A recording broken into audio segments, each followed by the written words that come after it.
हरे राम राम राम हरे कृष्णा कृष्णा कृष्णा हरे हरे, हरे राम राम राम।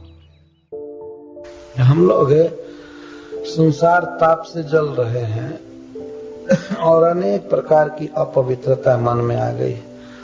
जीव के हृदय में सांसारिक वासनाएं आना यह बहुत भारी गंदगी है, बहुत डर्टी थिंग्स।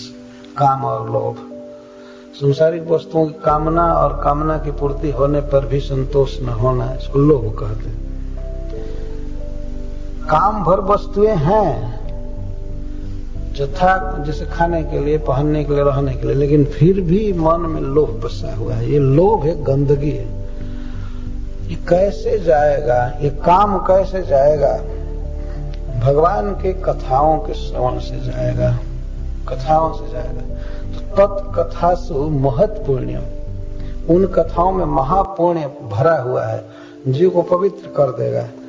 और धन्यम, धन्यम का अर्थ है वह धनावहम है, धन देता है।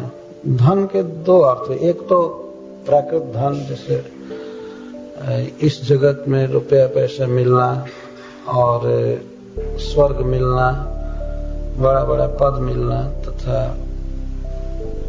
सबसे बड़ा धन है जीव का कृष्ण प्रेम, महाधन कहा गया है इसको। तो धन्यम का अर्थ है धन के प्राप्ति का कारण।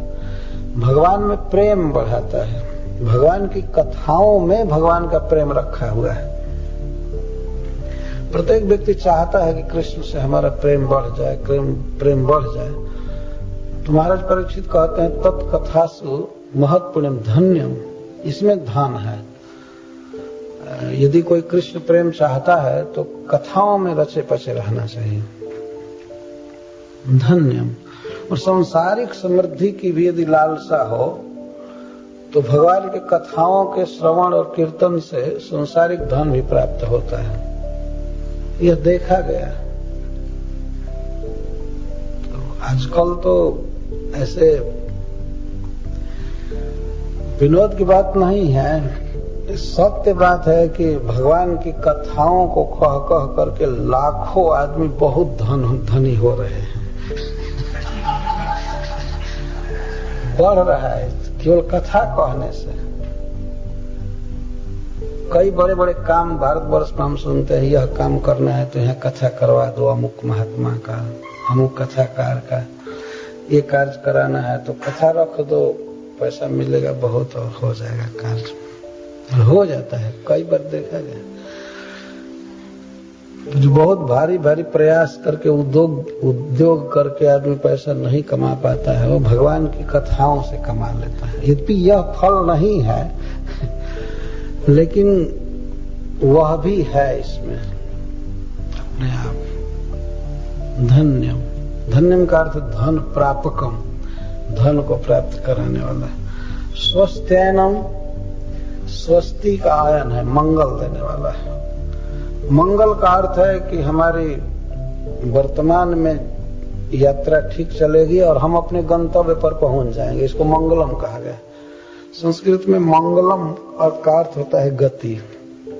गति के दो अर्थ होते हैं। गति का एक अर्थ होता है चलना, चाल, और गति का दूसरा अर्थ होता है रुक जाना। जहां व्यक्ति रुकता है, जो प्राप्त करता है, उसको भी गति कहते हैं। तो चल रहे, हम लोग यात्री हैं, उसको उर्दू में मुसाफिर कहते हैं। सब मुसाफिर हैं, चल रहे हैं। चल रहे हैं तो रास्ते में भी कष्ट है और गंतव्य भी पता नहीं, नरक मिलेगा कि क्या होगा। तो दोनों तरफ मंगल, अमंगल ही अमंगल। जीवन में भी कष्ट है, जीने में भी अनेक रोग दुख, मान अपमान, सर्दी गर्मी है, और ये सब भोगने के बाद भी नरक में गिरना है, तो इसको अमंगल कहेंगे। और जब जिंदगी मौज से, आनंद से कटे, भगवान का भजन करते हुए, और बाद में भगवान के चरण में, भगवान की नित्य लीला में हम चले जाएं, तो इसको मंगलम कहा गया। इस जीवन में भी धन आदि का अभाव न हो, शरीर निरोग रहे, स्वजन अपने अनुकूल रहें, देवताओं का आशीर्वाद प्राप्त हो, और बाद में हम भगवान के पास चले जाएं, यही मंगल है।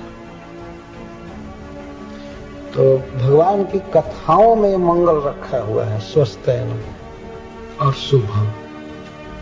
शुभम का अर्थ जीव के स्वरूप की प्राप्ति कराने वाला, सुंदर सुख कर।